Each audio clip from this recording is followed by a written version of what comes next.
This week, the world celebrates International Women's Day, and we're going to do the same right here by talking about women's health, cultural stigmas, economic growth, and human dignity. Let's start with some simple facts. Half the world's population is women. Every single one of us was born from a woman, and every one of those births began with a missed period. Yep, I said it, period. For some people, even hearing that word feels a little awkward, which is kind of my point. If something this universal makes us squirm, maybe it's worth leaning in. Because here's the reality. Menstruation is not a niche issue. It's biology, it's economics, it's education, it's dignity, and it's opportunity. It's also the center of today's conversation. Here's a phrase you may not hear every day: menstrual equity. I'm gonna say it again: menstrual equity. There's a good chance you've never really thought about what that means, but you should, because it affects women, men, families, workplaces, and entire economies. If talking about menstruation feels uncomfortable, good. Growth usually starts there.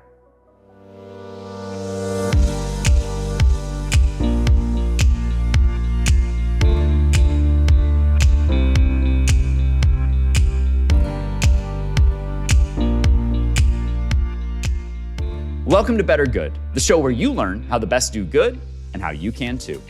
I'm your host, Scott Curran. For 25 years, I've served as a corporate lawyer, an in-house general counsel, and an advisor to some of the most extraordinary social impact work spanning the private sector, philanthropy, and social enterprises. On this podcast, I talk to the innovators reimagining how the world does good, bringing you candid and inspiring conversations and practical advice, guidance, and tools you can use in your life and work. If doing good is something you care about, you're in the right place, because the world's biggest problems won't wait, and neither should you. My guest today is Megha Desai, the president of the Desai Foundation, a nonprofit that is working to break down economic and health barriers that millions of women and girls in rural India face. Imagine having to choose between buying menstrual products and other basic necessities of everyday life. This is known as period poverty, and Megha is on a mission to eliminate it. The Desai Foundation delivers programs for vocational training and entrepreneurship to support Indian women in building resilience and self-reliance. Because menstruation is about so much more than health. It's an intersectional issue that has high stakes for families, careers, and even entire economies. As you'll hear, it wasn't Megha's plan to become a leading voice on menstrual equity or to lead a nonprofit at all. Far from it. She came from the world of advertising and branding. But it's those skills as a storyteller that have turned her into a leader in global women's issues and allowed her to expand the Desai Foundation to impact over 8 million women's lives. Each of us exists because a woman missed her period. This episode, let's celebrate that. This is Better Good, and here's my conversation with Megha Desai. I know a lot about your story, and I think people who look you up can find out interesting things about your story. We're going to talk about some of those. But I want to ask you about a part of your story I don't know the answer to, and I'm curious to know if you've ever been asked it or shared it, which is if you think about the concept in your life and your work of doing good, across any dimension of it, what is your earliest memory in life that you realized doing good was a thing that people did, and then perhaps maybe another time that you might be able to do too? I love this question. I have never been asked this question. My father told me this story recently, actually. I think I was in the 5th grade, maybe the 4th grade, and I remember seeing a poster for the Walk for Hunger in Massachusetts. Growing up in a suburb in Massachusetts and traveling to India every year to visit my family, I thought I knew what hunger looked like. And so seeing this poster in rural Massachusetts kind of confused me. You know, hunger in America is really invisible. And so I remember coming home and asking my father, like, why are they doing a walk for hunger? Like, I don't see hunger here. And my dad kind of walked me through, well, this is what the situation is. And I was like, well, we have to walk. And I went around to all my neighbors and raised money, and this was like my first big kind of act of service, right? Like something that I didn't see myself, but that someone brought to my attention. And I was like, well, we can change this. This is a silly problem. And I thought to myself, like, the richest country in the world shouldn't have this problem. And so I remember that really kind of being my first act of good. And for what doing good means is when you see something that can be fixed, don't shy away from trying to fix it, even if you fail. Like, just try. Trying is good. And that's something that I always try to bring to the table is I may not know how to do this yet, but let me try. How did the international exposure at a young age change or enhance your awareness of both need and opportunity? I think that the international exposure is 100% why I am the way I am. Say more. Being able to go not just to urban areas in India, but in rural communities in India, has completely transformed what I think of systems, of people, of diversity, the way that we approach anything, right? Like, India's so big, there are so many people there, and they have so many different languages and religions. And I guess it almost felt like when I would come back into my very Catholic, very white suburban town, that it would take me a minute to kind of adjust, be like, wow, we're this very kind of homogeneous place. But I think that the international travel for me, I actually feel like it should be mandatory for everyone. I think everyone should, if they can, get on a plane and see someplace completely different from you, because it's hard to have like hate in your heart. It's hard to understand injustice when you see so many different layers of lives, of people, of shapes. I also think that the international exposure for me was fundamental to my being able to communicate. I have been listening to stories from so many different perspectives that I think it makes me better at my work, better at communicating with people and bringing people to the table. Because I feel like if I only had one perspective, I'm not sure I would be good at anything, So take us there now. Let's fast forward from that early experience to now. For listeners who don't know about your specific career journey and how you've landed where you are, take us through the flyover of where young Megha went, where you entered the workforce, and how you wound up at the Desai Foundation doing what you're doing now. And then we're going to unpack that a little bit. Okay. I remember in high school thinking to myself that I wanted one of two jobs. I either wanted to be the press secretary for the United States of America, or I wanted to be the chief marketing officer for the New England Patriots. And those were the jobs that I was gunning for. That's fantastic. And so I volunteered on a lot of political campaigns. I worked at a lot of communications companies. My first internships were in advertising, PR, and I ended up working in advertising for about 13 years. I worked at BBH, Wieden & Kennedy, enjoyed it, was good at it. But every time I got promoted and put on like the big brand that everyone was coveting, I remember being like, is this kind of it? Is this what I'm going to spend 90 hours of my week doing? And there was something always missing for me. And don't get me wrong, I'm not saying that it's not for everyone, but selling deodorant for me wasn't my calling. And so that is when I was trying to figure out what I wanted to do next. I then started my own branding company because I thought to myself, well, let me choose my own clients and maybe then I can do the storytelling and that makes a difference. So I was working with startup brands, nonprofits, and some large corporations, helping them tell stories and connect them with organizations that were doing good. So an example of this is me and my friend Raina did a project together for a nonprofit called One.org, which of course is elevating Africa. And The1.org. The1.org. The1, which for those who may not be familiar with it, was started by Bono, in partnership with Apple and others to sell one branded products, raising money for needs abroad. They have like AIDS work, they have uplifting work, they have a lot of different work. And so one of the things they said to us was, we're trying to reframe and reshape the way that people perceive Africa. And we want them to look at it as a place of creativity and opportunity. And what are some ideas on how we can do that? So I was like, well, music for me, given the root of the one brand is Bono, how do you look at the music landscape? So then there was a teeny tiny little Swedish nonprofit called Spotify. And my friend, who I worked with in advertising, happened to be the creative director of Spotify at the time. And so we launched the first ever branded playlist on Spotify for one.org that celebrated African musicians coming out, out of the continent. So this was a way that we were kind of bringing together, and by the way, the whole project cost $0. And so we were able to create a lot of impact with not a lot of money. At the same time that I was running my marketing agency, my family had been running a family foundation for about 10 years. And the family foundation operated very much like a family foundation where we were writing checks to other organizations. But my father's an entrepreneur, now I'm an entrepreneur. And, we're a little annoying. So you start kind of tinkering at the programming and say to yourself, okay, how can I make this better?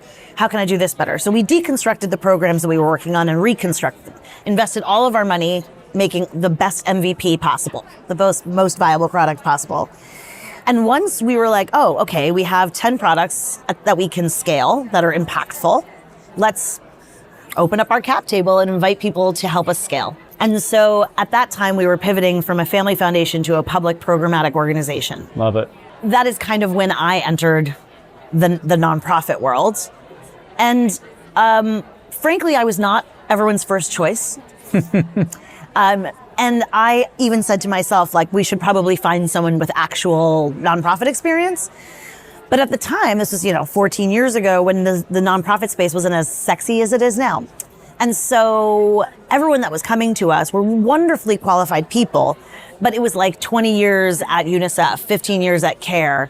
And so we were thinking to ourselves, we want someone with that entrepreneurial spirit that wants to kind of build the plane and fly it at the same time, that wants to take risks, that isn't afraid to fail. Because these are pilots. So how do we make sure that we are willing to iterate? Couldn't find the right person, so I said, okay, I will do this for a year. Give us some runway. And when I took over, we were in 250 villages, operating 15 programs in one state. One state, in India. In India. We are now in 8 states, operating in 3,750 villages. Let's talk about the impact. So I love the growth story. I love the pivoting the scale. I love the 1 year. I also started my decade-long career at the Clinton Foundation, started first as an internship and then a 1-year fellowship. Oh, amazing. I left 10 years later. So I get the whole 1 to 10 thing, and I love it. I love that you're still on it. Talk about the impact of the foundation and what you do, because I want to start getting comfortable being uncomfortable about one of the topics in particular. I grew up the son of an OBGYN. So my dad delivered me. Yes. And this was in the days before cell phones. And so all the on-call calls came to the house. So it didn't matter that I would pick up the phone as a 10, 12, 13-year-old and say Curran residence. People still thought they were talking to the office, or they didn't pay attention or listen, or they thought somehow that I was my dad. And so I would be told all the things that were happening, whether it was someone in labor or dealing with an issue. So I got comfortable with these realities of life that you have a really amazing way. I've seen you on stages speaking about this, where you explain certain things to people to make this common sense far more common and sensible and understandable in a way that really, really matters. So tell us about all the work of the Desai Foundation, but then talk to us about menstrual equity and why we all just got to get comfy with it. So we work across 3 different verticals: health, livelihood, menstrual equity. Health, we define as access, screening, and information. Livelihood is skilling, entrepreneurship, banking and savings. And menstrual equity is 360, and I'll get into that. Any one of those things alone can keep a single nonprofit going for a very long time. To tackle all 3 is particularly challenging. So feel free to talk about how you do that well as you go. So the reason we work in all 3 verticals is because when you look in rural India, if you solve one issue, they all kind of build on top of one another. When you look at a village, you can say, okay, if I elevate the health of these folks, then they can work, then they're gonna need a skill. So how do you, kind of just improving one vertical might not have the same rich, dignity cultivating impact. And so at the end of the day, our mission is always to cultivate dignity for the women we serve. And so every village has a different need. So some villages, they actually have a hospital not too far away. So we don't do a ton of health work in that region where we do a lot more livelihood work. And vice versa. So what we've been able to look at is in every village, how do we bring women together? How do we ensure that they have baseline health? How do we ensure that they have the information they need to live a healthy, dignified life? And then if they have the opportunity to work or the desire to work, they have a skill that they know how to bring home, because these women aren't always allowed to go to a factory or to a full-time 9-to-5 job. So teach them a skill that they can do at home. And if they want and they can go to a center and have that job, whether it's sewing, whether it's beautician skills, whether it's computer classes, etc. So for a 14-year-old in high school who may not understand why women and girls, education, empowerment, and employment matters internationally, give them the quick 101 level on that. Sure. Only a third of women in India work. When you are 1.4 billion people, when you are a democracy and you are trying to move this entire population forward, you can't clap with one hand. Right. You cannot leave 2/3 of the workforce on the table. It's a GDP issue. It is a health issue. I think that we all saw that during the pandemic. When India was at the peak of its crisis, like how it affected the world. The largest population in the world, even if you think you're sitting alone, in Massachusetts, we're all very connected.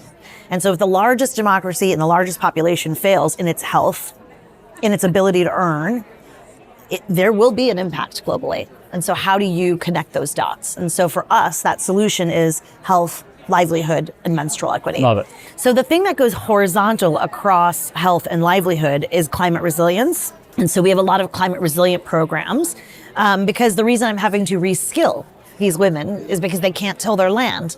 Or the reason I'm having to do more anemia work, for example, is because the anemia rate in India has skyrocketed because the temperature has already risen. And so that's kind of the bulk of those big verticals. Menstrual equity. First and foremost, none of us would exist if women did not bleed.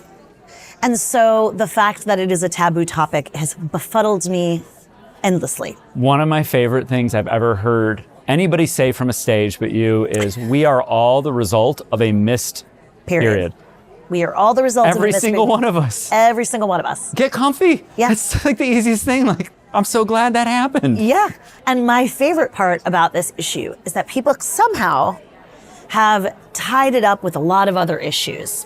So for us, menstrual equity is important because periods are overregulated, they are over-stigmatized, and the stigmas are actually the most dangerous. I'll tell you a little bit about what I see in these villages. In these villages, there are all these old wives' tales, which actually were started because of care.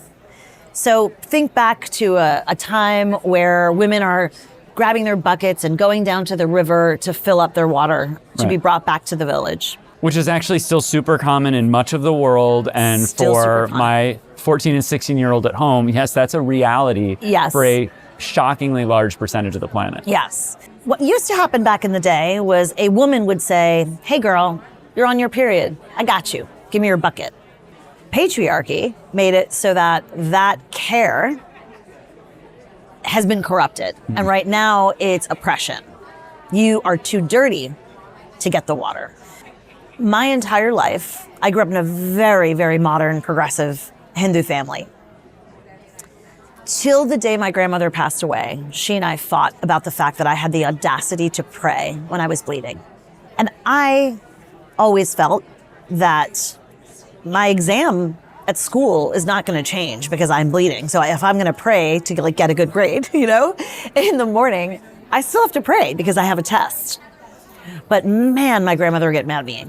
And I just thought to myself, this is when I need God the most. Is God really abandoning me for these 5 days? And her rationale was that you're not at your purest, therefore you should not present yourself to God. And I just don't buy that. And, the Hindu gods that I grew up with are for the most part, genderless. They come in so many different forms. And I thought to myself, this just doesn't add up. And I continued to pray on my period. So here I am in America, in this very progressive modern family, still being affected by these stigmas. Now, transport that into a small rural village in India where she can't sit with her family when she's bleeding. She maybe can't even enter the home. She certainly can't go to school. She certainly can't, participate in any of the family cooking or anything. What that does is it prevents you from staying in school. 1/3 of girls in India drop out of school once they hit menage. Menage is when you start your period. 2, holds people back from the workforce. And it's really detrimental to your health if you're not learning about your period. I think that people, even here that are more educated, that have access to medical care, don't actually realize how important understanding your menstrual cycle is. Not just from a pregnancy perspective, but that too. But the color of your period can tell you if you are iron deficient. The consistency of your period can tell you if you are dehydrated, if you are ill. It tells you so much information. And if you are trying to get pregnant, if you are trying to not get pregnant, if you are trying to stay healthy, I am currently anemic. I know this because the last time I got my period, it was not the right color. And so I went to the doctor and I said, can you test if I'm anemic? Sure, in fact, I'm anemic right now. So there are so many pieces of information. And what has happened with menstrual equity, and the reason we use the phrase menstrual equity, because it's not just about health, it's not just about access to products, it's not just about overregulation, which we'll get into. It's about being comfortable with something that is so natural that 51% of the population has. And so for us, it's not only about health, it's about GDP, it's about education. It is about community, and it is about dignity.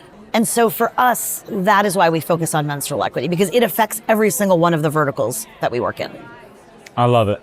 I love everything about the commitment to raising awareness, because raising awareness gets such a bad rap as being, and when it's on its own, it can be not the highest and best use of any individual or organization's efforts. But it is so critical. I have a 14-year-old daughter. I have, she is anemic. We have to talk about these things. So, but it's hard for most people. And I think that understanding the context of it for planet Earth, that we're all spinning through this fragile little blue marble in a very vast universe. Yeah. And to realize that we're only here for a little while. We are all a product of a missed period. We all, in most cases, well, God willing, in most cases, we have a relationship with a mother or a mother figure. We are either married to somebody who may be a mother or have shared that experience, or we may have our own daughters. Yeah. And so it's critically important and really hard, I think, for a lot of people, given the social stigma, not just in India or in international context, but in the US as well. And let's get into that. Let's do it. Right now in the United States, menstruation is more regulated than in any other place in the world. Say more. So what has happened is that the anti-abortion folks, the anti-trans folks, and then the anti-sex education and school folks have been using menstruation as this political football in order to get to their means to the end, right?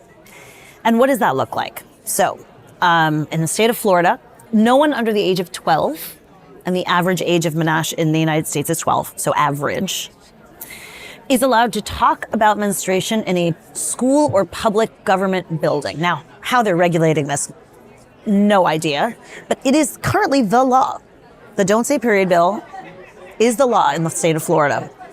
This is because of the anti-sex education folks that basically said, oh, okay, we know how to make it so that we don't teach sex education until 14, let's make it so that it's actually illegal to talk about menstruation. The anti-abortion folks have overregulated periods to a degree where right now in 9 states, any information you put into an app or into your phone regarding your menstruation HIPAA doesn't apply, and it is subpoenaable. There are coaches out there that are demanding their players provide their menstrual cycles so that they can determine if they're healthy. These are not doctors. And of course, it's just about regulating periods to see who's missed a period. And then an example of the anti-trans folks, and this is one of my favorite stories, but in the state of Idaho, There are no period products available in boys or girls' bathrooms. So there was this huge uproar about pads and tampons being in a boys' bathroom. What's hilarious is that the reason they were in the boys' bathroom is because at night, that school locker becomes the opposing team's bathroom. So it's kind of genderless, right? And so they were like, oh, we might as well put pads in here because for the away team. But someone got really upset. And so now there are just no pads or tampons in any bathrooms. And so this is an example, plus the tampon taxes, plus I could go on and on and on. And there are just so many laws. And what I want to see, what menstrual equity means, and by the way, that term was coined by Jennifer Weiss-Wolf, who is the smartest person in this topic that I know. And she is, the word equity, so it was menstrual health, right? Because it was all focused on the health of the girl and the woman. And then we were like, oh wait, there are people that can't afford period products. So that's menstrual poverty. Then there are all these stigmas and things where people don't have information. So that's awareness. And we realize that the issue is just much bigger. And then you have all these laws. So the idea of equity is to deregulate menstruation, to ensure that our products are not taxed or as nearly as expensive as they need to be, ensuring that people have equal access to information, to products, and for us to not be so ashamed of it. Every time we see periods represented on film or TV, it's the same story. It's a girl in high school or middle school that is wearing white pants that gets stuck in the bathroom. That's such an old tale. Like, can't we be better storytellers? So I'm skipping a little further ahead faster than I expected to, but I want to go directly to your background in advertising communications and the importance of storytelling, which is critical across any and all good work, social impact work, in philanthropy, in the private sector, etc. My theory of better good is that I think all humans are wired for good. People want to do good and rarely will ever say they're not trying to. So assuming just for a second that people who are over-regulating menstruation believe it's for good, that it's serving some end that they believe, let's assume sincerely, is good. How do we plainly help them see that it is better good if they consider the following? How do we explain how this is better for the moms they came from and who presumably they love, the wives they're married to, if that's the case for them, which is very often the case for a lot of the legislators who fall on the side of wanting to regulate on this topic? How do we guide them towards a better view that there's a different and we would argue better way? I really wish people with body part that don't have certain body parts wouldn't regulate the body parts that they don't have. Mind your business. Mind your business. So my request of lawmakers would be like, have you ever spoken to a woman? That's because a good spot to start. If you haven't spoken to a woman, if you have spoken to a woman, you would know, oh yeah, let's make it the most simplistic one, right? We know that when these tax laws, like sales tax laws, were being written, the reason why menstrual products are included in that is because I don't even have to look it up. I know 100% there was not a single woman at that table. It's also why in most prisons, pads are not available for free. That's had to be legislated to reverse that. And there are still many prisons in the United States. Prisons where wages are relatively low, if not non-existent for inmates. Correct. Interesting. And so I really just wish they would talk to women. And I wish they would understand that this is a bodily function that we cannot control, especially in now these conversations around IUDs and birth control pills being considered abortion. Like, okay, let's think about what menstruation is. Talk to a woman. Don't regulate something for your own means. And what I would actually say to the reverse folks, so like the pro-choice folks and the trans activists and the pro-sex education in school, or just education in general, is talk to one another.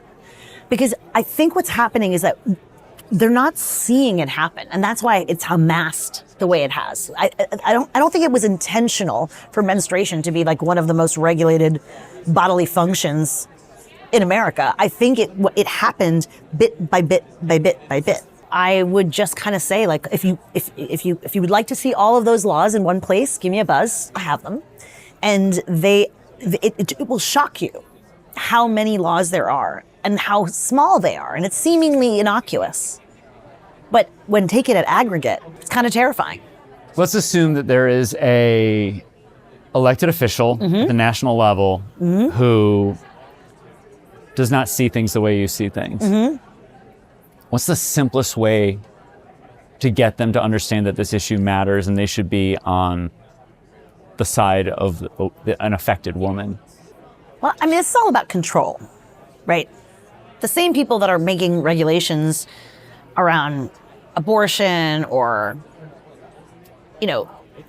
credit cards needing a man's signature or one vote per household, these things it's all about control. They still love their wife, but they don't want her to have a voice. So how do you... Or a period. So how do you create a lens for men to understand, right? Like I'm still, this might be going one step too far, but I'm convinced that if men menstruated, there would be, the work week would look different. When we are on our periods, no one knows when a woman is on her period, right? We're interacting with women all day that are doing the same work, but they are in physical crippling pain. They are constantly thinking and checking and making sure that everything's okay from a stain perspective. And there's also just like shame. Like shame is passed down from generations. And so I remember thinking to myself when I was working in advertising, like, I don't need the day off, but if I was just allowed to come in 2 hours later on those 3 days for me, I'd be so much more productive. It's funny how big this issue is, and it's kind of always pushed in the corner of this like little women's health thing, but it's not. It is such a big issue. So I believe strongly that vision drives mission. So what's the vision of menstrual equity at scale, both in the international context and here in the United States? Feel free to take both. For the United States, I just want deregulation. I do think that Which is so interesting how well that line works with those who may be responsible for the regulation. Yeah, I just want deregulation. I just don't understand why the word menstruation is in any sort of legislation at all, or the period products, or et cetera. So that's one. Internationally, when we look at the issue of menstruation, this is girls' education. And by the way, we educate boys on menstruation too. So let's A, bring men to the table. B, it's about education. And C, it's about GDP, right? I always think that the way to get men on board is to talk business. Yeah. And the way that I talk business is, I'm sorry, don't you want 2/3 of the workforce to come? Do you know why so many women in India don't participate in the workforce? Is because their place of work doesn't have a toilet for them to change their pad, or they don't have access to pads, or they can't afford the pads. A pad is freedom. It allows you to exit your house and go about your daily life. And so I always think about it as, this is a GDP issue. This is a health issue. And this is a dignity issue. What progress have you seen in people understanding it better in India in particular? So in India, I think the conversation has started. Like, I think that people are a little bit more comfortable with the topic.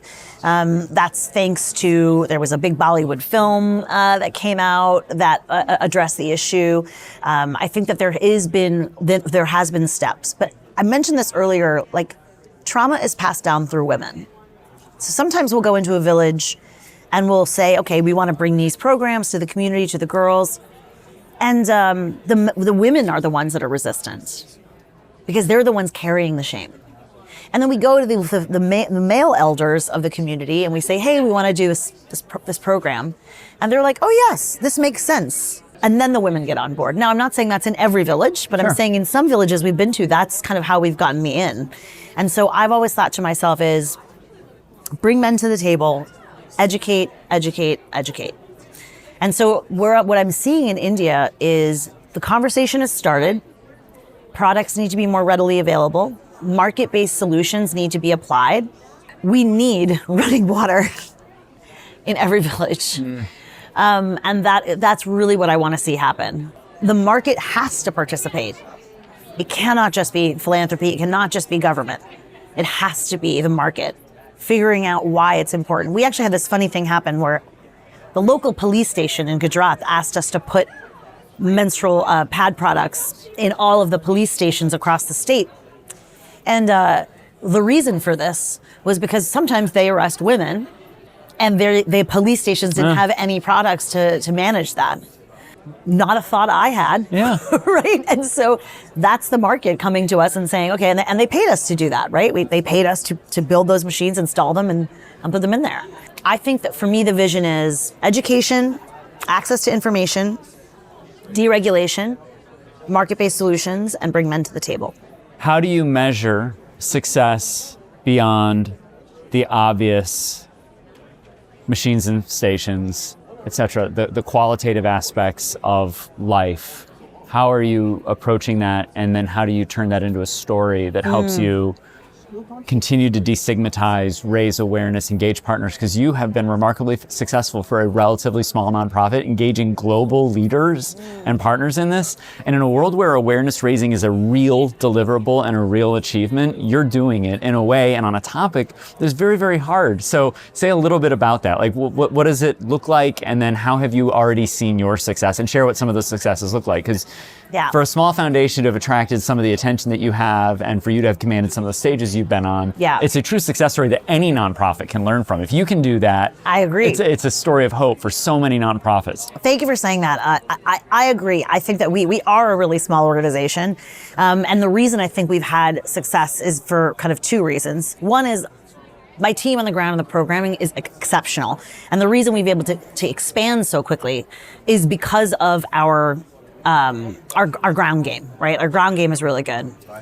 And because of my background in marketing and advertising, I think one of the things that I've been able to do is be a little bit of a straight, and I also think my naivete in the space, right? I kind of was this like renegade advertising girl that came into the nonprofit space. And so my naivete almost was like, I didn't know what I wasn't supposed to do.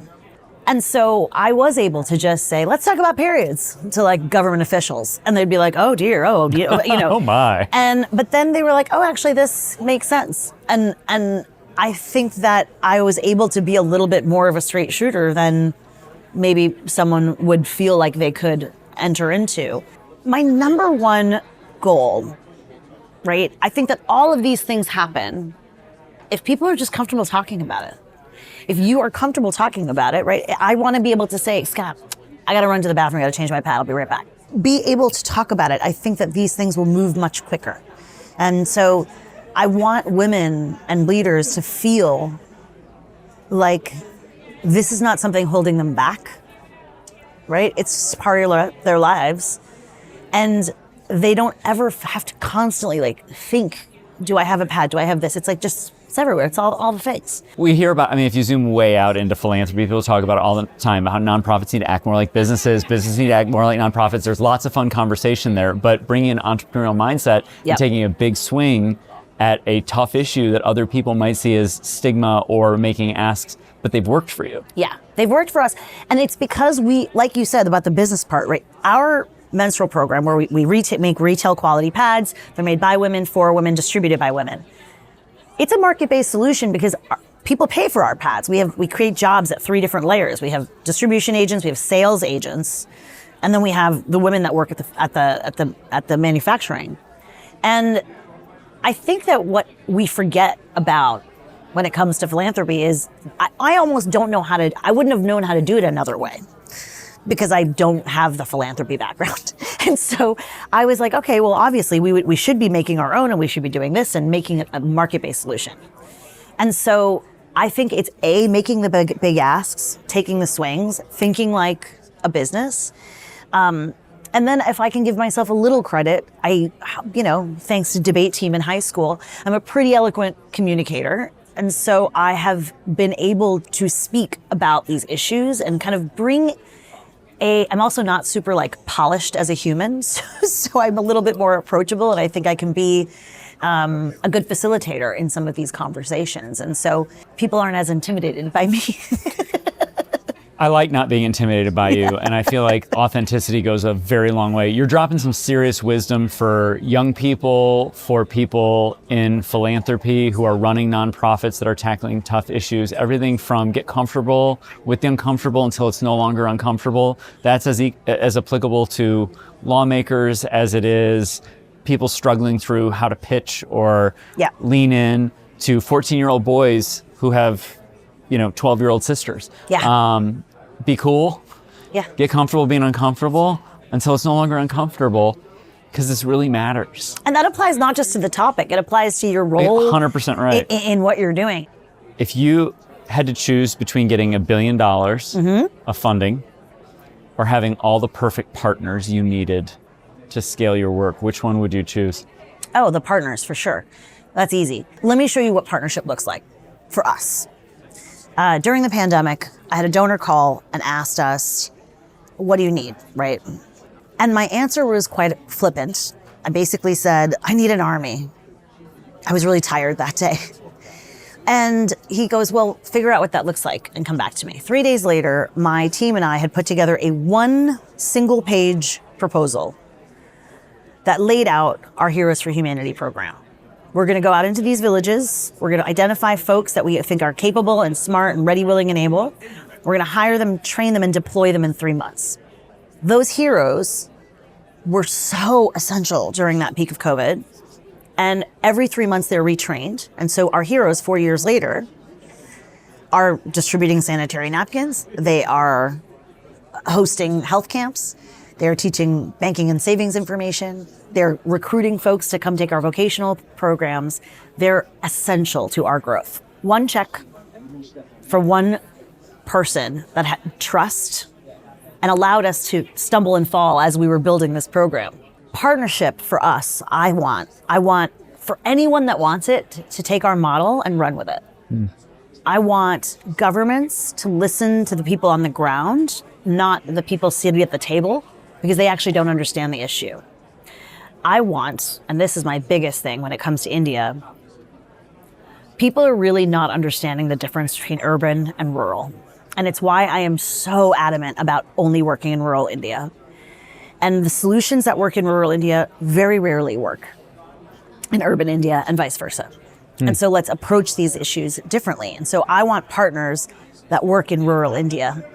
And whether it's health, whether it's funding, I would love it if, say, Pfizer or another pharmaceutical company helped us with all the medicine access we need in these communities. I would love it if Procter & Gamble, the largest manufacturer of sanitary napkins, fought against the tampon tax. I would love it if Procter & Gamble understood that they need dynamic pricing for their products.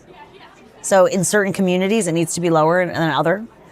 That's our products are price dynamic, so there are different prices in each market.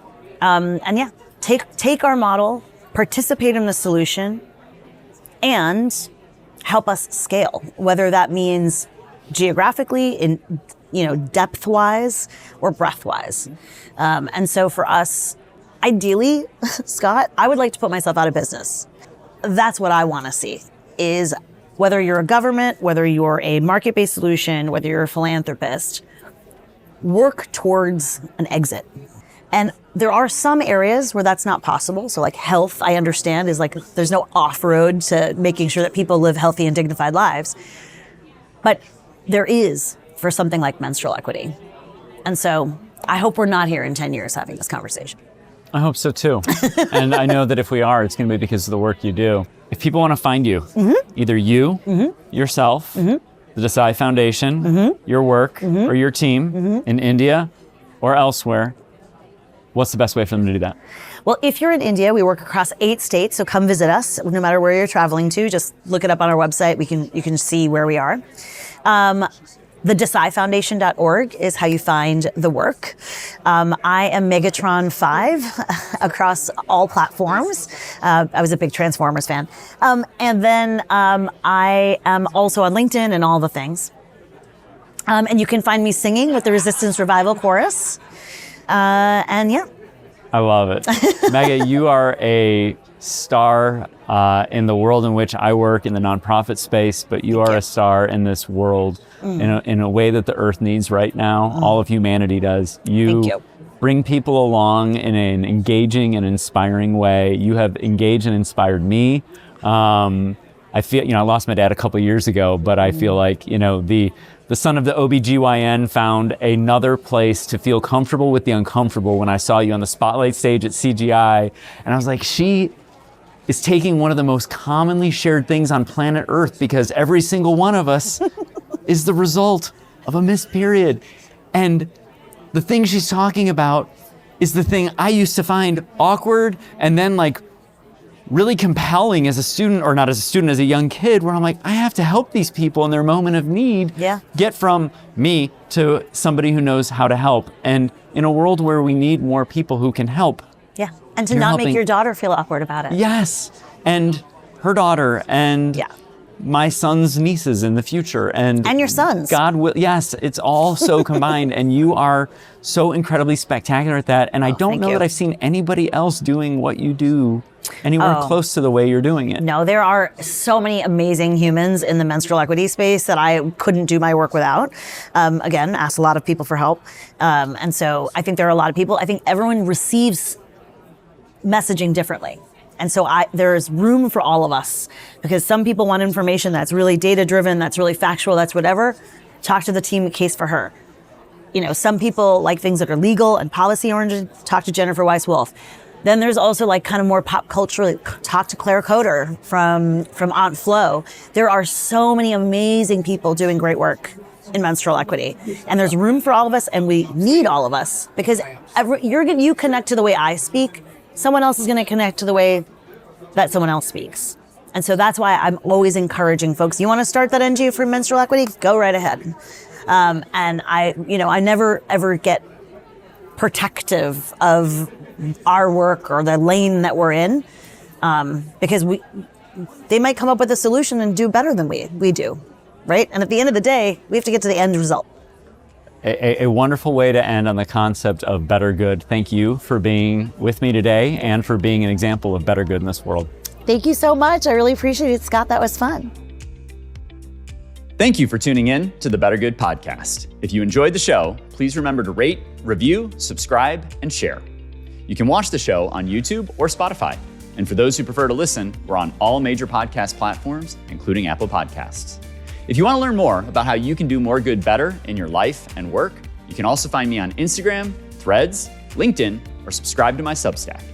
You can find links to all of these at www.scottmcurran.com.